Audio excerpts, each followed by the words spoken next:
survivors. And some of the most sensational things out on the internet, there may have been appropriate redaction. So, you know, for Thomas and me, it's always been about the facts. And our biggest concern is what was redacted before it even came to the Justice Department. I mean, the reality is that the most important things, the 302 files and some of the information on the prosecution memos, it's unclear that those redactions happened here. We saw a lot of files that already were redacted. And then, of course, they have been protecting some of these men. Maybe it was not intentionally, but the law is very clear. They need to comply with the law. And finally, the documents that they put up and decided for one reason or another they had to take back down, I was hoping to see those here. They didn't appear to be in the database that we were able to search. Those ostensibly are wholly redacted files now. We know they exist. They published them for a brief period of time and pulled them back. They need to answer to us as to do they intend to redact those files and put them back up and put them in the database so that we can search them and see if it was appropriate to take them back down from the website. Are these men U.S. citizens? What fields do they work in? Is it finance? Is it political? At least one is a U.S. citizen. At least one is a foreigner. And the other 3 or 4 have names. I'm not sure if they're foreign or U.S. And which field do they work in? Is it finance, banking, political? One is pretty high up in a foreign government. And some are, one of the others is a pretty prominent individual. But I think that the point is that these 6 are just what we found in 2 hours of a review of the files that aren't redacted. The broader issue is why so many of the files they're getting are redacted in the first place. And until that becomes unredacted, the main things that they're sending to the career attorneys to review, I don't think we're going to have full compliance with the law or get to the question that most Americans want to know. Who were the rich and powerful people who went to this island? Did they rape underage girls? Did they know that underage girls were being paraded around? And after seeing this, I don't blame the U.S. attorneys, the assistant U.S. attorneys reviewing it. If they're reviewing redacted material, what are they supposed to do?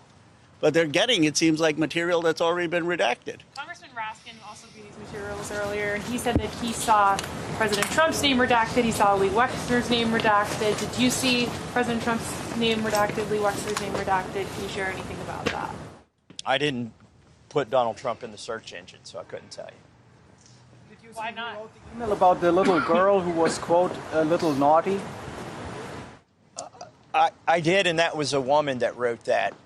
And so it may be proper to redact it, and it may not be. I don't know. It seems like part of their algorithm for redaction was just to redact every woman in there, pretty much. Yeah. So we can't parse if the person who sent that was a victim or not.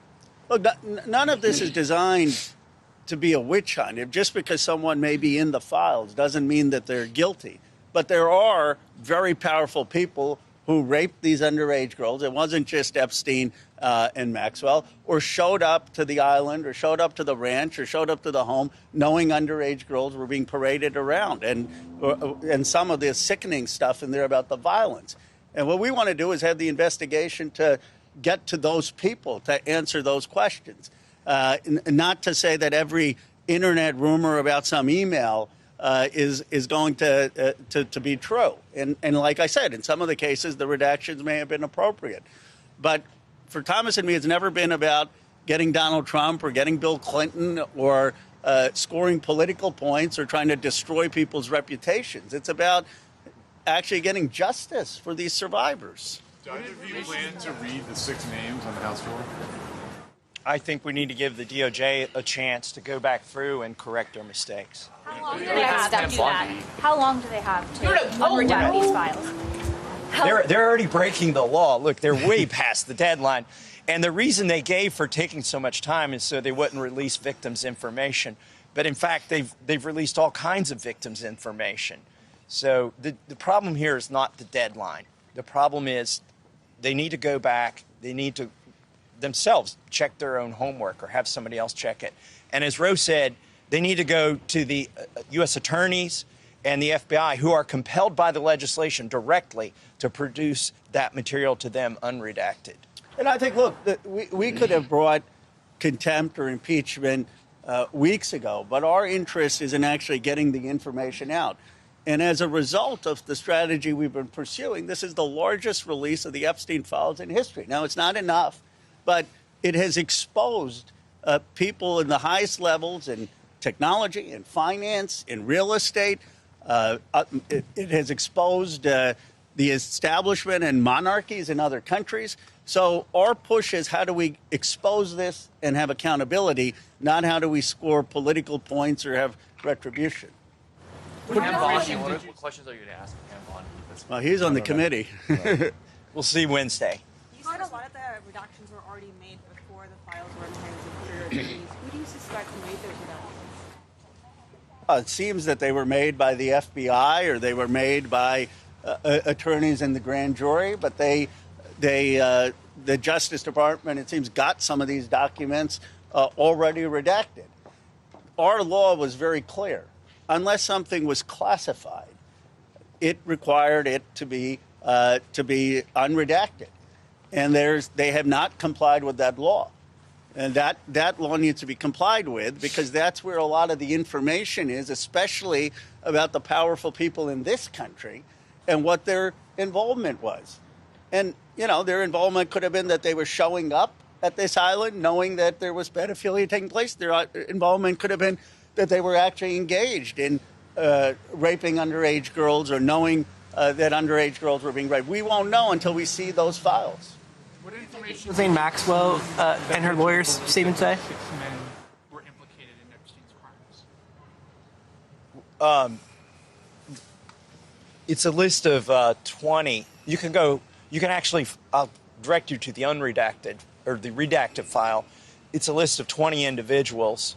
3 or 4, Maxwell and Epstein are on the list, and maybe 1 or 2 other people, and everybody else is redacted, and their names are redacted, but it also includes 20 pictures, 20 photographs, and they're sort of mugshots. They're not the best pictures. I'm not sure if they were mugshots or not, but there are at least 3 or 4 males in the photographs. I couldn't verify by looking at their names because they have foreign names.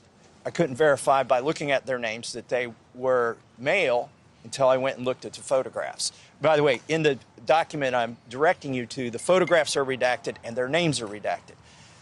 There is no reason in our legislation that allows them to redact the names of those men, as far as I can tell. Unless there are any male survivors, which seems hard to believe given this issue. But and all the women that are redacted, it's unclear if they were just actual survivors, in which case they did the appropriate thing, or whether they just, as Thomas said, had an algorithm to take out any woman's name. There's also hold on a second. There's also an FBI form that lists people who are conspirators, and one of those is a male. It's like on an FBI form. They've redacted his picture and his name on that form where they were, I guess, considering an indictment or indicting or something. I don't have the number in front of me, but I could direct you. It's a 3-page EFTA file. The Justice Department has said it's letting people. Was this were authorities? I'm not sure if they're mugshots. Were authorities investigating these individuals, or like? In one instance, it was. And in the other instance, it seemed to be. I've got to go. I'll let Thomas. No, I got to go too. All right. One last question for you, Congressman Khanna. Congressman Massie has called for Commerce Secretary Howard Lutnick to face potentially some accountability for the connection that he has in these files. Do you support that call? Absolutely. Look at what's happening in Britain. You have a left government. Actually, I know Keir Starmer. I was excited when he won. And yet I believe he needs to be held accountable with what's happened with Mendelssohn. You have the British monarchy having to answer questions. I mean, the King of England is putting out statements. And yet in our country, we have not had that reckoning. People in power, whether they're in government, whether they're in finance, whether they're in technology, if they have been implicated in the files in morally embarrassing ways and in ways that shock the conscience, should be held accountable. And it should be regardless of party. So you're calling for Howard Lutnick to resign? I believe that Lutnick, at the very least, needs to be brought before Congress. I think, based on the evidence, he should be out of the cabinet. But I mean, people say, "Oh, you're just a Democrat saying that." No, I mean, look at what he is, how much influence he had with Epstein, and he wasn't transparent about it. But again, it's not about Lutnick, and it's not about any particular person. In this country, we have to make a decision. Are we going to allow rich and powerful people who were friends and no problem doing business and showing up with a pedophile who was raping underage girls? Are we just going to allow them to skate? Or like other countries, are we going to have elite accountability and have accountability for the people who did that? Most Americans believe we need accountability. Can you confirm that President Trump wasn't on this list? No, I didn't see him on that. Congressman Massie, in the last week, you called on President Trump to apologize